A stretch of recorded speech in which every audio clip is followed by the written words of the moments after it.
Почна долго најавуваниот ветинг во МВР, најпрво преку УБК, а потоа со новото законско решение и во другите оддели. Министерот Спасовски вели дека законот наскоро ќе се најде и пред пратениците. Ќе бидат скенирани интегритетот, стручното образование, имотната состојба и евентуалните криминални активности на вработените. Го започнуваме процесот на ветинг во Управата за безбедност и контраразузнавање.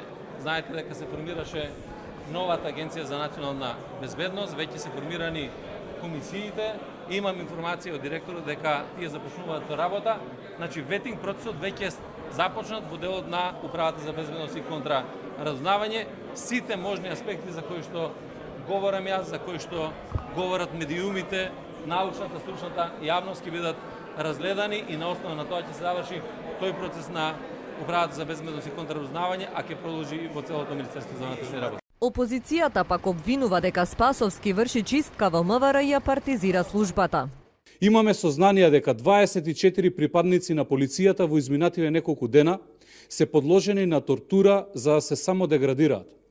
Уценети се сами да бараат прераспределување на пониско ниво или, како што им кажувале, ќе виделе што ќе им се случи. Спасовски го третира МВР како партиски огранок на Социјалдемократскиот сојуз. За тоа како да се спроведе ветингот, нашиве експерти не можат да добијат многу искуство од странските земји, бидејќи во Холандија, Белгија и Франција немало такво загрозување на безбедносниот систем преку класична партизација и непрофесионалност, вели професорот Никола Дујовски. Сите служби во државата кои што имаат полициски овластувања и органите на прогонот, јавното обвинителство и судството треба да го прифатат и препознаат овој процес како неопходен за државата, затоа што само на тој начин можеме да ги исполниме критериумите што од нас се очекуваат. На адреса на државата се уште стигнуваат критики. Македонија е далеку од правна држава и оттаму е потребно прочистување на системот.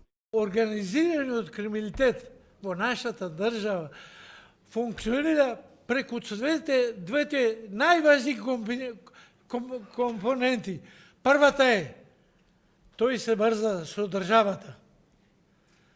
Тој создаде законодавство со кое се штити организираниот криминалитет, а криминалитетот цути во сите области. Критики на адреса на МВР претходно стигна и од страна на ГРЕКО, тело на Советот на Европа, основано да го надгледува спроведувањето на антикорупцијските стандарди.